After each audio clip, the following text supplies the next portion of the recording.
The Match Ball. Hello and welcome to the Match Ball for the Norwich City away game. It's Dan, Michael and Moscow with you. On the live stream on YouTube for our TSB Plus subscribers, if you're listening after the event, you can catch all the games live streamed. The match balls, not the games. We can't stream the games. That's very, very naughty. You're getting into Noel Whelan territory here. Have you been hacked?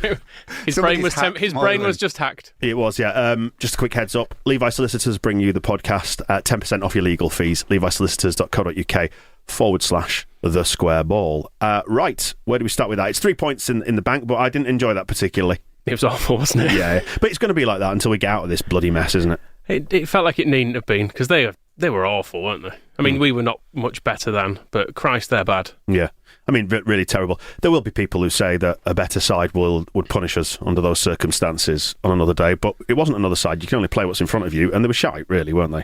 They were, and I don't think the referee helped. No. That was not a game where we needed, what were there, 70 fouls or something like that? We've broken all-time records. Yeah, I think it was more. Yeah. So, and a lot of them were not really big deals, were they? It was kind of little ankle taps and stuff, and people fall over, and that's if it's a short whistle, then you know it's not really worth giving. I think there should be a rule brought in where length of whistle, there should be a minimum length if the referee wants to give a free kick. They should have to really commit to it. And that meant it was very difficult to get any momentum going. Yeah, it was a bit stop-started, which I guess suited us towards the end, didn't it, when Rafinha got his cramp? Glad to see the lads getting cramp towards the end of the game, just like in the Wolves game. Glad to see him ordering Cody Drama about as well. You, boy, this, now. My leg. Sort it. Fix my cramp. Guglop PQQ, catchy name, in the live stream chat, saying that was shite. I loved it. I didn't. I know, I didn't. I hated it, I have to say. It was like torture, wasn't it? We need to just acknowledge for the benefit of the people watching on video that Moscow and I are wearing the same jumper. You look very nice together. Maybe that's what lay behind the win. If we're getting into superstitious territory, then you and me wearing the same jumper might be it. Either that or ending with Adam Forshaw as effectively a false nine. One or two of the things, these are what make the difference and help us get back to winning ways. What did you make of it as a contest as a whole? Lacking in quality? Were we nervous? What happened there? Because we were saying, weren't we, Moscow, like during that game, all this needs is for us to score. If we score in this, then I think we'll probably step up in terms of confidence and quality. We'll be fine for at least a minute. Yeah. Well, all the scoring was over in 4 minutes and 31 seconds from start to finish there. But what did you make of it as a contest generally? Did we look nervous? Did we lack quality? Are we in deep trouble? Or is it just because we're down here swimming around in this mess at the minute? It seemed to me like everyone played badly, pretty much. Like, I thought Calvin, considering him and Rafinha are our best two players, he didn't particularly play like it. Jackie Harrison was awful.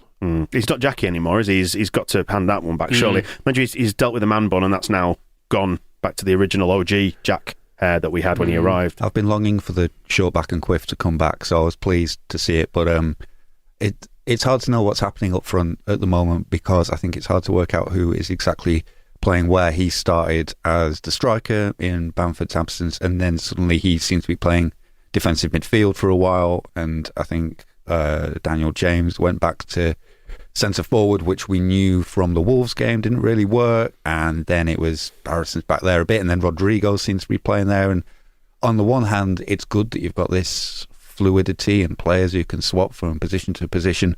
On the other hand, it just looked like we didn't know what we were doing really, and we just need I think a lot of what we'll probably discuss over the next 20 minutes about how disjointed and horrible so much of it was, it'll be interesting to see what difference a fit Bamford makes when he comes back and we suddenly have a focal point and questions are answered. I mean, a bit of a mixed bag from Rodrigo today, wasn't it? I mean, we certainly lose something when you lose Bamford, because Bamford leads the press from the front, doesn't he? And he tear asses around like a maniac to the point where he's sick after games and whatnot. During games. Well, you don't get that with Rodrigo. It's a different type of game, isn't it? There's lots of dropping off and dropping deep to try and get the ball on the half turn and all that sort of stuff. But you do lose like some of that mobility and the pressing at the front, I think. It sometimes feels like... I'm also regretting wearing the same jumper as Moscow now. I had a chance to take it off 5 minutes ago before we started this, but I need to take it off because I'm too warm. So continue with your point. Okay. Try not to get any nipples. Oh, as you take it off, we don't want to... Oh, good, he's gone to one side. Thank God for that. Yeah, it feels like at the moment we're slightly... aiming, sometimes electing to play without both a striker and a midfield. And I don't think that's working for us, I've got to say. No, the false 9. The false 9, the false 8, the false 10, 4, 11. the false 10. Yeah. Just that big gap in the middle is still there. It's just that Norwich are awful. And so it wasn't as much of an issue as it normally would be. I mean, JC Gaming has mentioned this in the comments now, saying when we play 3 at the back, we lose midfielder and it kills us every single time. I wonder what it will actually take for Bielsa to adjust it. I mean, I It's totally not going to do it after a win.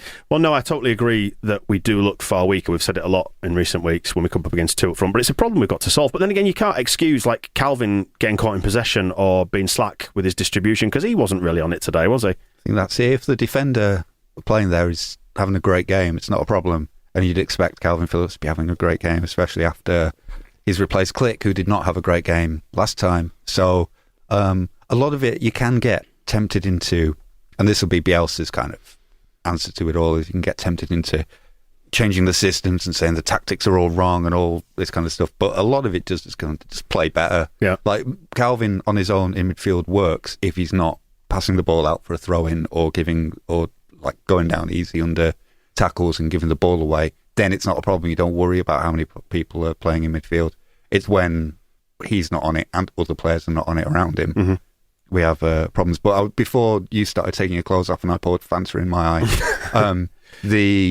one of the things about up front is it's not just Bamford being missing, but it's then Daniel James is new, and whoever is playing at centre forward, whether it's Harrison, James, Rodrigo, it's not normal, and it's very different to the way we've spent the previous 3 years playing. When certainly after year one, once Bamford's knees stopped just breaking every time he moved, it was Bamford there pretty much all the time, whether he was scoring or not. Got very used to things. Whereas this season, without him for the first time for a long period of time in a while, it's thrown everybody off and trying to incorporate new players at the same time. Shackleton has not played at right back very often. We know about Stuart Dallas at left back, but Llorente didn't get the games. There's lots of things that are different that mean those. Well, it's the opposite of marginal gains, isn't it? It's yes, like it's little lots of marginal deficiencies. Yeah. John H has just mentioned in the comments, has just tuned in, was feeling happy about the 3 points. Miserable now. Thanks, lads. I don't think we're meaning to be miserable. I just think it was exhausting, wasn't it? Christ, if we'd have lost, what would have happened then? But that said, look, just when you take a step back from that game, we were never under any sustained period of pressure, were we? They did have chances, which obviously makes you nervous when it feels like everything's on the line when you're down here and you desperately need 3 points. But they were not good. They flashed a couple of shots past the post, didn't they? And then there was the set piece that did go in. But yeah, they didn't have any as on the rack at any point, did they? It's not like one of those games where it felt like we were hanging on really, because every time they attacked they couldn't create anything. There was a chance that, well, half chance they had very late in the game. I think it's probably about the 93rd minute or something. It was crossed, and I think they just did an air kick in the box, and you think, well, that's about where they are. They're a very bad side made up of bad footballers, and that's why they are going down. After watching them against Chelsea, that when they attack, they get a certain part of the way forward, and then they just don't seem to know what they do next. It's kind of it's really difficult. This everyone's all organised in front of us, and then they don't have the security at the back to be able to resist counter attacks very well. So it's the best thing that they can do is just leave, to stop it, and then get out of everybody's way.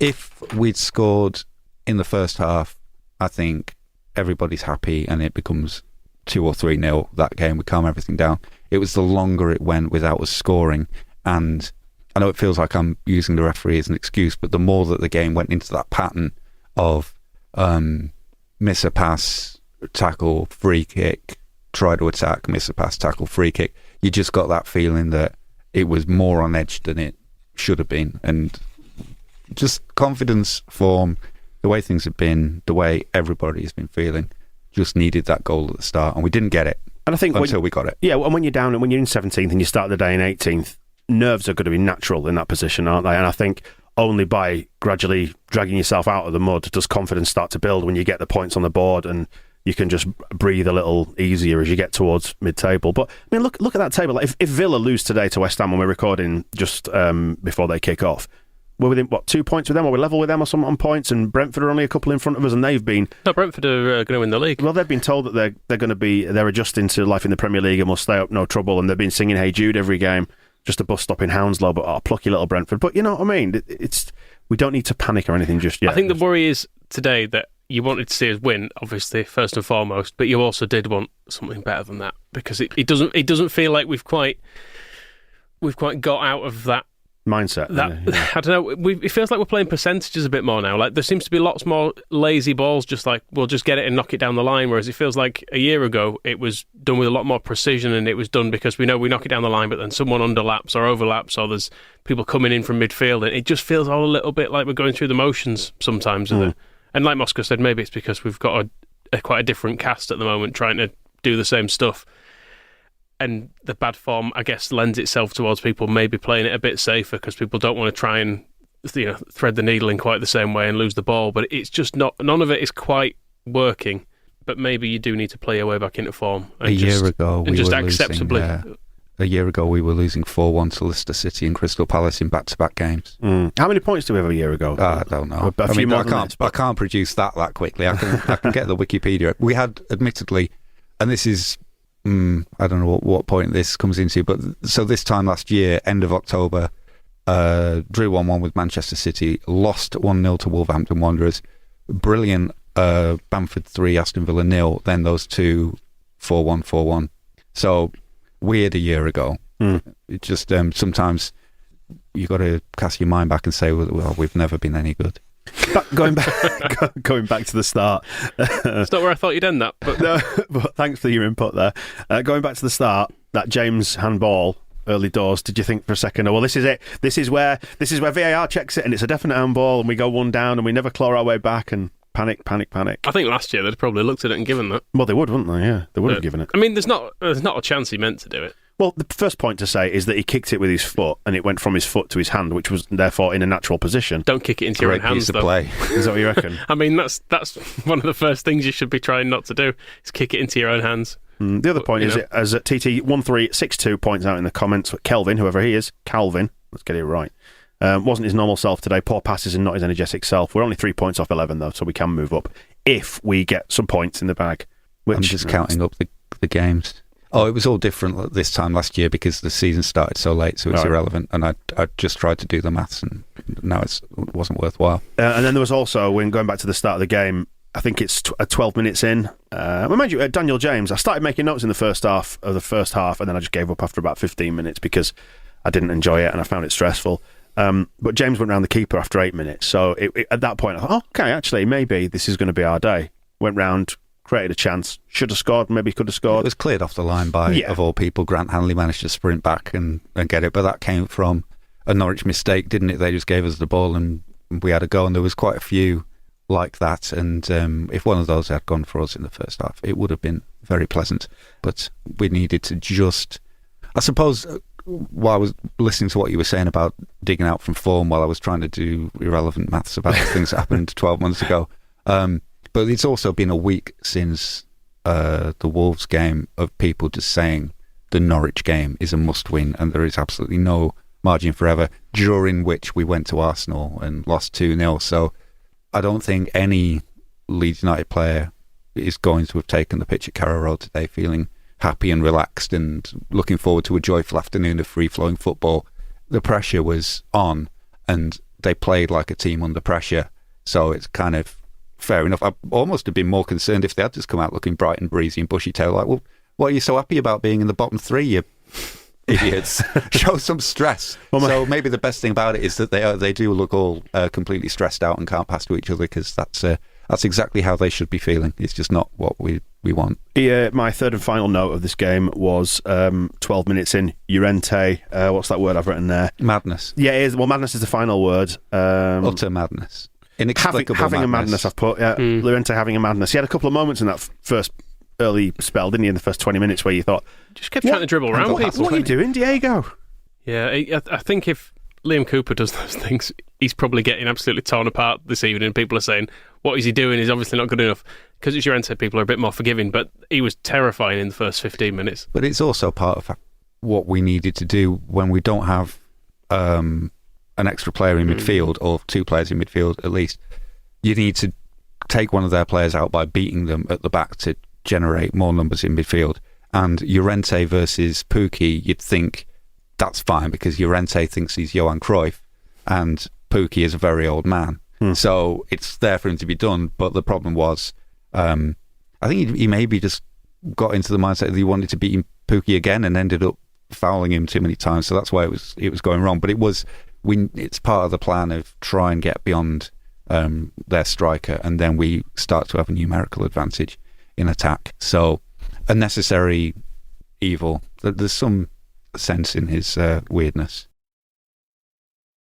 Let's talk about that bonkers 5 minutes then. The goals. First goal. Rafa, are we a one-man team?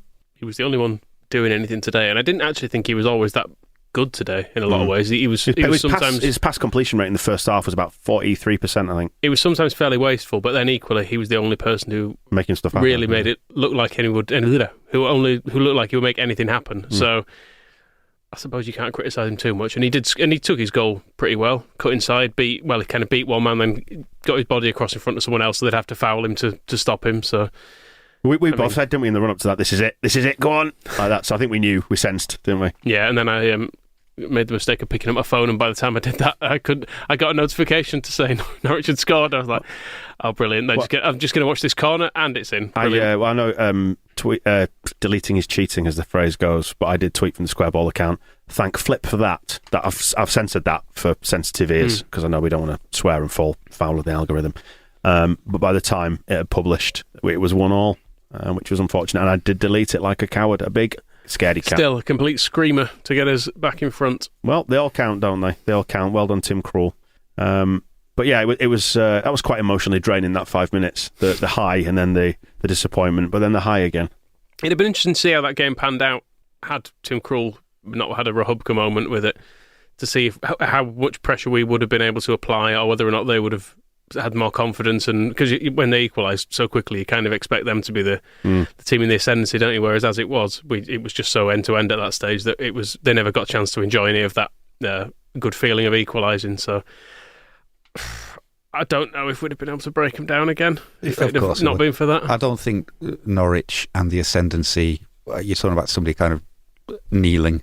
That's about as close to ascendancy as Norwich ever managed. That goal put them on their knees, and we just put them back flat on their faces again.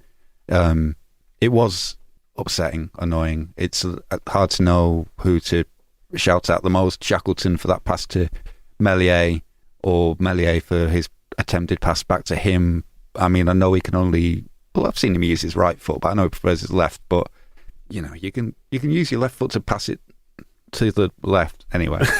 Just a mess. And then we know that we're going to concede from a corner more often than not. So that was the problem. But I thought we'd score another. I want to say just regards to, was it the first goal, the Rafinha one? Was it the Rafinha one? I think it was, wasn't it? The first goal was the Rafinha goal. Where was it Dan James, the through ball? Because I think Dan James, he had what you might describe as a difficult afternoon at times, and I don't think he's fully settled in yet, as we're not seeing the best of him. We're not using him to his best, I don't think, yet. But that ball through was nice. It was a good ball, that intelligent. It was a good move in the build-up to it. We played... we did have some nice stuff. Maybe that's back to where I was at the start, where if you have Bamford at the focal point, these nice attacking moves have a little bit more purpose about them, whereas I think they tend to... if Rafinha doesn't dribble in off the wing and score, they have a tendency to fizzle more often than not, and not in a exciting firework way. I found your league table for you, by the way, Moscow. After 10 games last year, we were 10th and had 14 points. We're only 4 points behind then. So it's not a huge amount more, is it? Yeah, but 4 as a percentage of 10 is quite a lot. Yeah, but still. It depends how you're looking at it, doesn't it? It feels a lot worse, though, I think is the thing. Some of the defeats at the early part of last season, like the Palace and Leicester games, there were still moments in them where it felt like we were, if not at our best, we did click at points. Whereas today, it never felt like we actually did.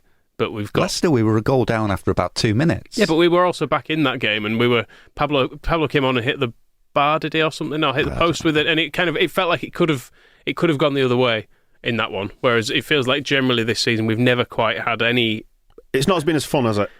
No. We got to 10 games. You know what we did in games 11 and 12? Lost them both. Yeah.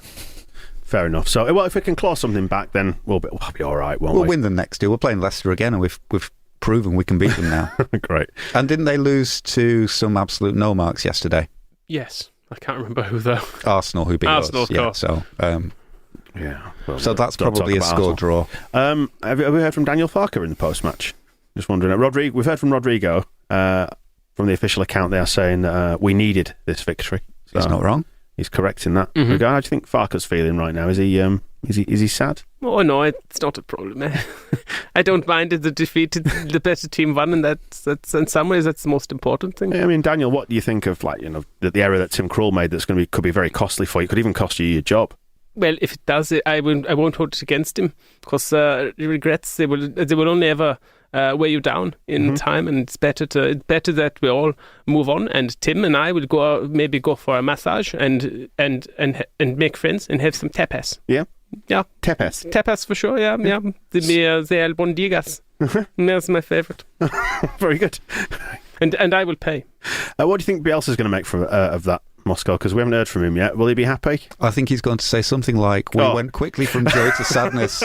But that is what football has that is extraordinary. Bastard. Something along those lines. I just have a feeling he may have. I just saw like that appear on my feed just say the words. I hate myself. I mean, his biggest concern is whether he's any internal bruising from Rafinha kicking his face off. Well, you don't like to see that, do you? No. Does that speak to problems in the dressing room? Because for me, Clive, you've got Brazilians and Argentinians in there, and it's asking for trouble, Clive. Yeah, no. It's like pouring oil on water. We've seen this. We've seen this historically. I liked. Rafinha did stop short of making Bielsa pick himself up. I thought he didn't quite give him the Cody Drame treatment. There's a pecking order there. He recognised, but yeah, it's not often you see Bielsa getting knocked over. I'm trying to think of which game it was last season. It might have been Southampton when he did that same thing at full time of just staying crouching, staring at the ground, not moving, just thinking whatever thoughts he's thinking. So I don't know if that speaks to him being relieved, whether he's just sick of watching Diego Llorente and worrying all the time, or what it was. But I'm sure he's happy with the win. As long as he's happy, that's fine. The performance deserved the victory is what he's actually saying, as Adam Pope is tweeting as I speak. The game was very disputed. It's true. It wasn't an easy game for us. We created many situations which should have created danger, but we didn't create that many that were. We are a little bit unthreatening in attack, aren't we? Just a word for Stuart Dallas. A few people in the comments on the YouTube stream asking about Dallas, saying it was nice that he got, if you heard on the commentary, getting a proper back in a bit of a lift from the Leeds fans who were singing "There's Only One Stuart Dallas," which is nice given that the difficulties he's had recently with losing one of his mates, and may explain why. Maybe his mind is not 100% on the game all the time. So good for him. I thought he had a better game and he grew into it a little bit as well. He sort of tightened it all up, and the passing was better as that game wore on. I thought he was good today, was Dallas. As good as anyone was when I was more or less hating every single player on the pitch for the majority of that game. But yeah, I thought he was fairly decent again, and he's a bit isolated down that left-hand side when we play this system as well. There were a few times in the first half where he was doubled up on, and it felt... there was one point, in fact, where he just did go completely missing. He was somewhere up the other end of the pitch, I think, been busy attacking. But no, I think he did all right today. And I thought it was, speaking of the fullbacks, actually, I thought it was good that I quite enjoyed just seeing Cody Drama come on at right back as a right back, because that's what he does, rather than going, okay, Stuart, you go to right back, Jackie to left back, and doing a big reshuffle, which we sometimes see, and everyone moves positions. But actually, there's something nice in being able to bring on a sub and just go, well, you just play the position you actually play. Yeah, I've been a little underwhelmed, without wanting to say it out loud, about Shackleton at right back. He's not fully selling me there, which is fair because he's a midfielder. So I would endorse Cody Drama. How do you think he got on today? Shackleton. Well, both of them. Drama as well when he came on. I mean, Shaq, maybe Norwich's goal kind of sums him up a little bit there. That speaks of that discomfort where you'd seen in that sort of situation Llorente deciding not to pass to Meslier because of the character of the ball he would be giving him, whether it's on Ilian's most comfortable foot, and sometimes even though he will have been growling, keeper, he's got to say no keeper, into touch. Whereas Shaq not being so defensively minded and not having 10 years at Real Sociedad and Real Madrid Academy behind him, just peg it at him. But put him in midfield and have him as an option there, and then Cody Drameh looked good against Arsenal. Absolutely no problems this afternoon.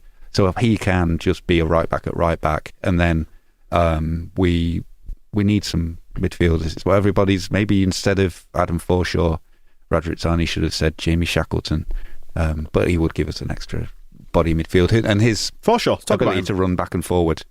He covers a lot of ground, doesn't he? But he seemed to lack that out ball a lot of the time, which is something I feel like, when I said, I think it was last week when I was saying we seem to not be quite doing those little interchanges of passing out wide, and I think maybe it's Shackleton's side that I've sort of seen those little triangles, and 3-on-2s. It's because he's not quite got that out ball down the line. He's always looked good as a sub coming on, backing up Rafinha, and Rafinha looks like he loved him. But then you saw the first half today when we were talking about Rafinha's pass percentages before. I think he would blame Jamie Shackleton for some of that because he was certainly giving him 4 on a couple of occasions. But if you remember, the classic Shackleton game was the Derby playoff, both of them. He'd played in the second leg as well, didn't he? But certainly the first leg, where in midfield he was absolutely brilliant. Anything right. Stuart Dallas hadn't made his move into midfield at that point, so you think, right, Shackleton will be our midfielder for the next 10 years, and instead he's milling about at right back. So with Click out of form, with Calvin Phillips out of form, and Ayling injured, maybe there's something different that can happen there. But Forshaw's back and is our new striker. I thought he was good. He was covering some good ground, wasn't he? I thought, like, he just being in there, as we said before, like, was it last week when there was that big gap against Wolves because they were sitting so deep, and there's kind of that big, I don't know, acres of space just in midfield, and he just came on. He seemed to dominate that space quite nicely, and he was covering a lot of ground for a man who is essentially broken. I think it's sometimes difficult to get involved as a sub as well, whereas it felt like he came in and I just looked at the stats actually, touched it 13 times in his 13 minutes he was on the pitch, which is quite a lot. So that's once a minute. That is once a minute. But he was apart from that time, when Rafinha tried to play through a ball to him because he was somehow our furthest man forward, and you were sort of thinking, I'm not sure. Forshaw is the false 9. It's great when he just refused to pass to Jackie Harrison as well. He wasn't going to put him through on goal, but that famous deadly finisher, Adam Forshaw, I've got to pass to him at the earliest opportunity. Has Forshaw scored for us? I think he's scored 1, but if you remember back in the dim and distant days when he did actually play games for us, he just kept missing loads of chances, didn't he? Yeah, it became a meme about Adam Forshaw never scoring. I'm sure people were singing at him about having a shoot, the old batty kind of thing started happening to him. But he's not a goal scorer under any circumstances, which is why it was so hilarious to see him. Let him define himself. Don't you tell him what he can and can't do. Sprinting onto through balls from Rafinha into their penalty area. We should give a word to Efani Koko, who was doing the co-coms, I think, on Sky today. We were watching alternative commentary on our television screen, so we didn't get to share in the job. Thanks for that, Noel. But apparently, should we say, as a former Norwich player, he was leaning heavily towards the home side today, and a lot of people were unhappy with it and saying they were watching the game on mute and so on and so forth. I mean, I don't mind when players are kind of just obviously biased. We enjoy it when Lucy Ward's doing it, don't we? Yeah, Jermaine Beckford. I have more of an issue with it when people are just doing it on the sly and just being maintaining the front of being impartial, but then actually just completely favouring them. But if he's just come out and said, "I want Norwich to win" or whatever, fair enough. And there's a lot of long lingering camera shots on that Leeds fan who works for them as the sporting director. What's his name? Stuart Webber. Yeah. Yeah, it was kind of funny. He was all about how don't bully Norwich. They don't come up, just go straight back down. But my favourite part of his midweek comments was that he needed the Carrow Road crowd to really get behind the lads. Real bear pit. Which, for a start, is a ridiculous request to make of the Carrow Road crowd. But then secondly, towards the end, when there was a perfectly reasonable pass backwards of about 5 yards to Tim Krul, because Leeds were blocking off any forward passes, and he would have an easier route of getting the ball forward quickly, and all the Norwich fans started booing, and it just told me that they really just don't understand what they're looking at. You might as well just show them just get a fridge freezer and just move it up and down the pitch for a while, and we're like, oh yeah, that's good. They just don't really get anything that's... Jake Humphrey will not have liked that booing either. He doesn't like negativity, does he? No, and it was really negative. And if you compare, because a lot of people were really sort of wowed by the Leeds crowd against Wolves, that we were really helping the team to a 1-1 draw and celebrating like a victory. But that is what you need when you are bottom of the table and fighting to get out of trouble. If that's the Norwich fans' attitude towards being at the bottom of the table and fighting their way out of trouble, booing a perfectly reasonable pass in the last 10 minutes of the game. The goal music didn't cheer them up either. Did it? 9 hours since they've heard that. I don't know if that's home or away since they last had the advantage of the goal music. What was it? The goal music? Wasn't it Tom Hart? It was some sort of 90s dance thing. That's all that stuck in my memory. Yeah. Oh, Was it that? Yeah. Great stuff. What an atmosphere. Yeah, I can't Fantastic. remember the name of it. It'll come to me when we get off air, won't it? But when we get off air. Anyway, just a final thing then to wrap it up. Are we going to hear from Farker about how he's feeling? Because, his team are 8 points adrift now already at this stage of the season, a quarter of the season. Has he been sacked yet? He's gone. He's not. But but what's his message to the fans? That's what I want to know, because they're not going to be happy tonight. They're languishing at the bottom of the table. They've been beaten again on their own patch by a team that, they would hope to take points off. So what's his message to the fans? We can win the championship again next season. I fully believe it. I've assembled a team that can do it every other year. We can win the league and then go down without winning any games. Very good. Any more comments to add then? Are we feeling all right? Are we feeling happy with that? Or is it just another box to tick in terms of the points are in the bank, we move on to next week? Or can we all reflect on that with some positivity? I'll at least be able to sleep, I think, a bit tonight. Whereas if we'd have lost that, I would have been thinking, yeah, we probably are going down here. Mm-hmm. Whereas at the moment, I just think we probably are still in a relegation scrap, but with a chance. Hey, lads, we've done half an hour. We've not even said the words, Tyler Roberts. He was all right, wasn't he? When he came on, I was wondering. Moscow, it was like Wembley '96 in here. Why is Tyler on the bench? Yeah, and all that. Furious, wasn't he? Yeah. No, he was all right. He was all right when he came on. He put Rafinha away for a chance, didn't he? He did. Sickening. Sick of it. He was perfectly good. No, Man of the match. It was an all right day, I think. A decent day at the office. Then is that how we basically box this one off? Fine. It was a fine day. It was all right. When do we play Norwich again? Is that our next win? You just look ahead. No, I think, later in the season, I think. If we can get them with everything a little bit calmer and more of our good players back and more of our good players playing properly, we'll absolutely smash them. Even with our anxious performance and players not playing the best and it not being the easy win that would have been the dream, you can still see the clear difference in quality and application. And if that's the standard of team that's going down, we are better than that. So I'm saying it now. Too good to go down. And we're not. I will say, I will agree with Michael. If we'd have lost that today, I was quite prepared to accept relegation. That would have been it for me. I would laugh, forget it. It's fine. I'll embrace it now. I just feel myself sinking. It'll hurt less when we get to April and May if I just accept it now, but no. There would have been a reasonable argument for closing Leeds United Football Club down if that had been the case today, but I think we'll be okay. I think because we've been so good for a few years, it's really hard to adjust to the other way. To adjust being down at the bottom, and also we need to have a slight acceptance that teams down the bottom of the league are shit. Yeah. And we just need to be a bit better than three other shit teams, and it's all right. Even though it's not going to be fun necessarily, it should still be all right. Is it? It was a shame Burnley won 3-1. I didn't see that. But they're crap. They'll get hammered again next week. It's fine. It's fine. And this is why we do it over a season and not just 1 week, basically. Oh, yeah. Yeah, that's sticking with the old league system. Yeah.